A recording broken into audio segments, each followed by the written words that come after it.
समीर के निधन को 2 साल हो चुके थे। मीरा अब मुंबई से दूर हिमाचल के एक शांत शहर मनाली के पास रहती थी। उसने अपनी कला को दुनिया से दूर एक छोटी सी गैलरी में सीमित कर लिया था। उसकी सबसे प्रसिद्ध और बिकने वाली पेंटिंग थी द लास्ट लेटर। लेकिन वो पेंटिंग जो सबसे कीमती थी वो गैलरी के पिछले हिस्से में एक मखमली कपड़े से ढकी रहती थी। वही खाली कैनवस जिसके कोने पर समीर की अधूरी कविता और टूटा हुआ दिल था। वो इसे देखती थी और हर बार यही सोचती थी कि इस अधूरेपन को पूरा करने का क्या मतलब है। एक सुबह समीर के पत्र में लिखी अंतिम लाइनें मीरा के मन में गूंजी। मेरी आखिरी इच्छा यही है कि तुम फिर से रंगों से प्यार करो और जान लो मेरा अधूरा इश्क इसीलिए पूरा हुआ क्योंकि तुमने अपनी जिंदगी पूरी की। मीरा ने महसूस किया कि वो समीर की इच्छा के विपरीत जी रही है। वो एक सफल पेंटर थी पर उसके रंग गम के थे। उसके कैनवस पर अब ज्वाला नहीं बल्कि राख थी। मीरा ने शहर छोड़कर पहाड़ों में जाने का फैसला किया, ठीक उसी जगह जहां उन्होंने एक साथ रहने का सपना देखा था। उसने अपने पुराने दोस्त वरुण, जिसने समीर का पत्र दिया था, को फोन किया और पूछा कि क्या वो उस पहाड़ी गांव का पता लगा सकता है जहां समीर और उसने घर लेने का सपना देखा था। वरुण को तुरंत वो पुराना नक्शा याद आ गया जो समीर ने कॉलेज के दिनों में बनाया था। ये एक छोटी सी जगह थी जो चैल से कुछ दूर देवदार के जंगलों के बीच छुपी थी। मीरा ने अपना छोटा सा स्टूडियो पैक किया और पहाड़ों की ओर निकल पड़ी। जब वो उस जगह पहुंची तो वहां सिर्फ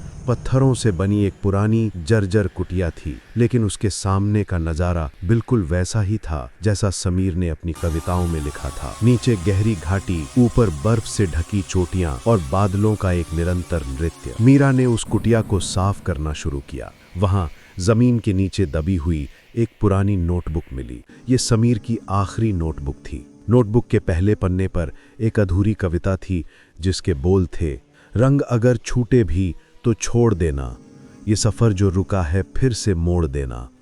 दिल से पत्थर तो क्या बन गया था मैं, पर तू उस पत्थर को फूल से फोड़ देना। मीरा की आंखों में आंसू आ गए।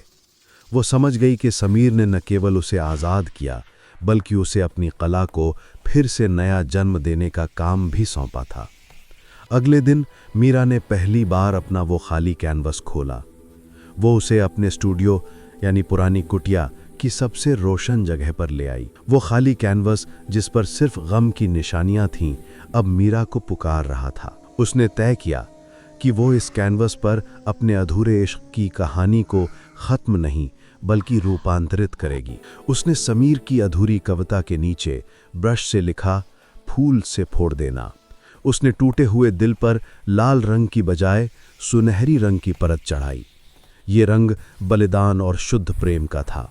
फिर उसने खाली कैनवस पर सिर्फ 2 चीजें बनाईं। एक ओर एक उड़ता हुआ पक्षी जो मीरा का प्रतीक था और दूसरी ओर एक खुला हुआ रास्ता जो समीर की आज़ादी का प्रतीक था।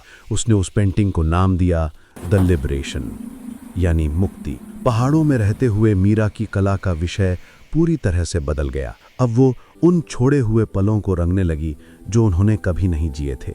एक पेंटिंग में समीर और मीरा को उस पहाड़ी कुटिया में चाय पीते दिखाया गया, जबकि हकीकत में ऐसा कभी नहीं हुआ था। दूसरी पेंटिंग में समीर को खुशी से अपनी किताब लिखते दिखाया गया, जिसके हाथों में कोई कंपन नहीं था। मीरा ने अपनी कला को हो सकने वाली जिंदगी के लिए समर्पित कर दिया। उसने पाया कि समीर का प्रेम अब उसके साथ बोझ बनकर नहीं रहता था, बल्कि उसकी कला को प्रकाश देता था।